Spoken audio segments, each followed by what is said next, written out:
আপনারা দেখছেন SR24x7 news.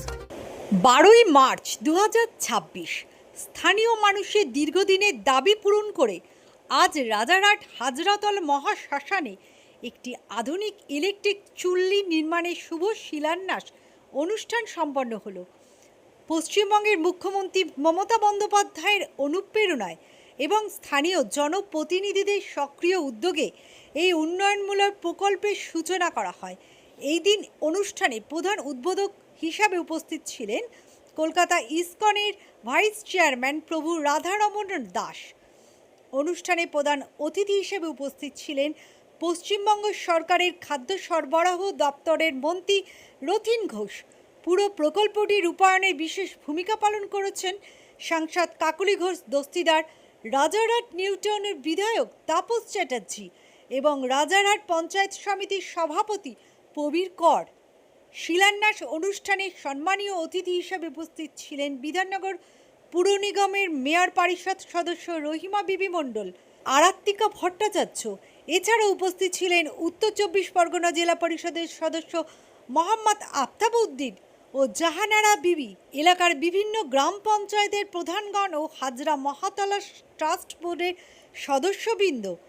এই ইলেকট্রিক চুল্লিটি নির্মিত হলে রাজারহাট ও পার্শ্ববর্তী এলাকার সাধারণ মানুষের অন্ত্যেষ্টিক্রিয়ার ক্ষেত্রে অনেক সুবিধা হবে এবং পরিবেশ দূষণ রোধে একটি কার্যকরী ভূমিকা নেবে। উদ্যোক্তারা আশা প্রকাশ করেছে যে খুব দ্রুত এই নির্মাণ কাজ সম্পন্ন করে এটি জনমানুষের জন্য উৎসর্গ করা হবে। এটা অতি অবশ্যই ভালো, এলাকার মানুষের কাজে লাগবে। আর যে কোনো একটা বিধানসভা এলাকার মধ্যে একটা শ্মশান না থাকে, মানে শ্মশান ছিল কাঠের, কিন্তু সেটাকে আধুনিকরণ করে মানুষের কাজে ব্যবহারের উপযোগী করে তোলার জন্য বিধায়ক তাপস চ্যাটার্জিকে ধন্যবাদ জানাবো। রাজার নিউ টাউনবাসী হিসেবে এই ধরনের একটা ভালো কাজের সাক্ষী হতে পেরে নিজেকে গর্ববোধ করছি, নিউ টাউনবাসী হিসেবে গর্ব করছি। যত দ্রুত এটা সম্পূর্ণ হবে মানুষের কাজে তত বেশি করে লাগবে। রাজনৈতিক ঊর্ধ্বে উঠে মানুষের শেষ যাত্রায় যেখানে এসে মানুষ উপস্থিত হয় সেটাকে সুন্দরভাবে সাজিয়ে তোলার উদ্যোগ আমি সাধুবাদ জানাই বিধায়ক তাপস চ্যাটার্জি, প্রবীরকর সহ সকলে। এলাকাবাসীকে বলবো যারা কাজ করে তাদের পাশে থাকে। বিধায়ক হিসেবে যে মানুষের প্রতি তার দায়িত্ব কর্তব্য, পঞ্চায়েত সমিতির সভাপতি হিসেবে প্রবীরদার যে দায়িত্ব কর্তব্য, বিধায়ক মাথার উপর থেকে পুরোটা পরিচালনা করে প্রবীরদাকে সঙ্গে নিয়ে এলাকার মানুষের সঙ্গে নির্বাচিত হওয়ার পর যে মানুষের প্রতি কর্তব্য দায়িত্ব ভুলে যায়নি। এই শ্মশানটি সংস্কারের জন্য ইলেকট্রিক চুল্লি আজকে যে শুভ সূচনা হলো সেটা তার একটা প্রমাণ। আমি বলবো যারা কাজ করে তাদের পাশে থাকার আবেদন জানাবো। বিধায়কের পাশে থাকুন, প্রবীরদাদের পাশে। আর মুখ্যমন্ত্রীর শিক্ষা নিয়ে যারা চলে মানুষের পাশে থেকেই উন্নয়নের কাজ করে, এটা তার আর একটা উন্নয়ন নমুনা। যে কোনো জনপ্রতিনিধি তার এলাকার প্রতি একটা অনুরাগ থাকে, কিন্তু তাপসবাবু অ্যাকচুয়ালি একটু অন্যভাবে করছে, সেইটা খুব ভালোভাবে করেছেন। এর জন্যে আমরা আসি সব ব্যাপারেও না, এবং আমার মনে হলো যে অন্তিমকালে মানুষের এটা খুব, বিশেষ করে হিন্দুদের একটা পবিত্র বিষয় থাকে, সেই জায়গাটাকে রেনোভেট করে উনি বৈদ্যুতিক চুল্লি বসিয়ে এলাকার মানুষের উপকার করবে। সার্বিকভাবে শুধু এই এলাকার মানুষ না, আমাদের বিধানসভা এলাকার মানুষ, অন্য এলাকার মানুষ এটা সুযোগ পাবে। সেটা একটা বড় কাজ, আমি ধন্যবাদ জানিয়েছি সেই জন্য। যে আসলে দেখুন, একটা দীর্ঘ রাজারহাট, আমি ছোটবেলা থেকে এখানে মানুষ, ছোটবেলা থেকে প্রায় 50 বছর অতিক্রম করি রাজারহাটে। আমি এখানকার মানুষের দীর্ঘদিনের একটা দাবি যে এটা একটা বৈদ্যুতিক চুল্লি হোক একটা মানুষের, এখানে বহু বডি আসে এখানে দূর দূরান্ত থেকে।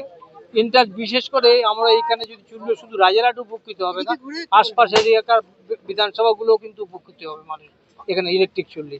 সেই দিক দিয়ে বিচার করে অনেকের দাবি, অনেকে অনেক প্রতিশ্রুতি দিয়েছিলেন, অনেক কিছু আশা জেগেছিল মনে, কিন্তু বিধায়ক তাপস চ্যাটার্জি শুধু প্রতিশ্রুতি দিয়ে থাকেন না, তিনি বাস্তবে রূপায়িত করার একটা প্রবণতা দেখিয়ে গেলেন আজকে মানুষের জন্য। আমি মনে করি যিনি প্রতিশ্রুতি দেন উনি কাজও করেন। এটা এতদিন ধরে তার সাথে থেকে আমি এইটুকু অভিজ্ঞতা আমার হয়েছে। আশা করি এটাও বাস্তবে রূপায়িত হবে মানুষের সহযোগিতা। মেন আগে চাই মানুষের সহযোগিতা, এলাকার মানুষের সক্রিয় সহযোগিতা যদি না থাকে এত বড় কাজ করা মুশকিল।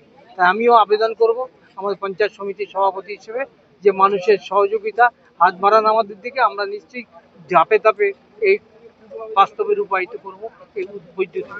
শুনুন, ওই পাশে গেলেই দেখবেন, একটু এগিয়ে গেলে একটা ঘাট করছে। আমি পঞ্চায়েত সমিতি থেকে 3 বছর আগে 3-4 বছর আগে আমি পঞ্চায়েত সমিতির ওন ফান্ড থেকে আমি ঘাটটা করেছি। আর ঘাটটা ছিল খালের ওপারে, আগে পার্মানেন্টলি ঘাট ছিল না, টেম্পোরারি যা হোক মাটির ঘাট ছিল সেখানে। সেটাকে আমরা এখানে এনে পঞ্চায়েত সমিতির ওন ফান্ড থেকে আমরা ঘাটটা করেছি। আগামী দিনে এটাকে যেহেতু এত বড় শ্মশান হচ্ছে, অটোমেটিক্যালি ঘাটটাও ভালোভাবে রিপেয়ার করা হবে এবং তারা আধুনিকভাবে সেটাকে আমরা তৈরি করব, সেটা আমাদের মাথায় আছে।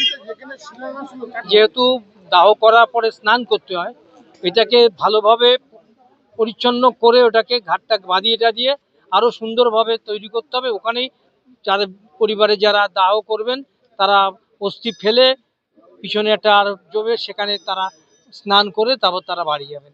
সব পরিকল্পনাই আছে আমাদের।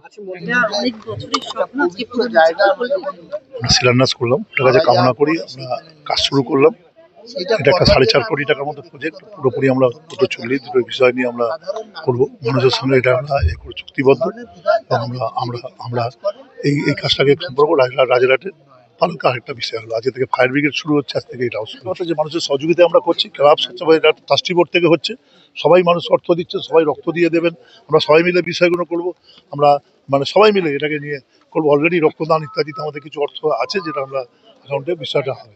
প্রকল্প আমার মোটামুটি 5 কোটি টাকা দাঁড়াবে, কারণ আমরা একটা বিসর্জন ঘাটটার সঙ্গে যুক্ত করবো। মানে ভালো একটা খাল আছে বিসর্জন ঘাট, কারণ তাতে আমাদের শ্মশানেরও কাজ চলবে, আমাদের এখানকার পুজো কমিটিরও বিষয়টা চলবে। 100 প্রজেক্ট হবে, আমরা করবো। 1 থেকে 1.5 বছর, আমাকে 1 থেকে 1.5 বছর টার্গেট আমাদের। পরপর কাজ চলবে, ইলেকশনের মধ্যেও কাজ চলবে, কাজের কোনো খামতি থাকবে না। তার জন্য কন্ট্রাক্টরকে একটা টাকা পেমেন্টও করে দেওয়া হচ্ছে, বাকিটা আমরা বসে খুব শিগগিরই বসে টেকনিক্যাল অ্যাকাউন্টের কিছুই আছে সেটা আমরা সবাই। নতুন ট্রাস্টি বোর্ডটা রিনিউ হয়েছে, কারণ নাহলে আরও 1-1.5 বছর আগে হতো, কিন্তু ট্রাস্টি বোর্ডে আলাদা ছাড়া, কিন্তু তাদের থেকে নাম দিয়ে আবার নতুন করে ট্রাস্টি বোর্ডটা কথোপকথন, লিগাল পরামর্শ সবটা নিয়ে আমাদের এগোতে হয়েছে। তারপর ট্রাস্টি বোর্ডটা হয়েছে, আমি চেয়ারম্যান হয়েছি, উনি প্রবীর কর আমাদের সভাপতি, উনি ভাইস চেয়ারম্যান, নাড়ুবাবু ছিলেন এর সঙ্গে যুক্ত, তাকে সেক্রেটারি করে আমরা এই কমিটিটা করেছি। বিভিন্ন অংশের মানুষকে নিয়ে আমরা এটা করেছি। আছে স্থানীয় প্রধানও আছে, যারা সঙ্গে যুক্ত থাকেন তারাও আছেন, এখানে স্থানীয় মেম্বাররাও আছে, সবাই।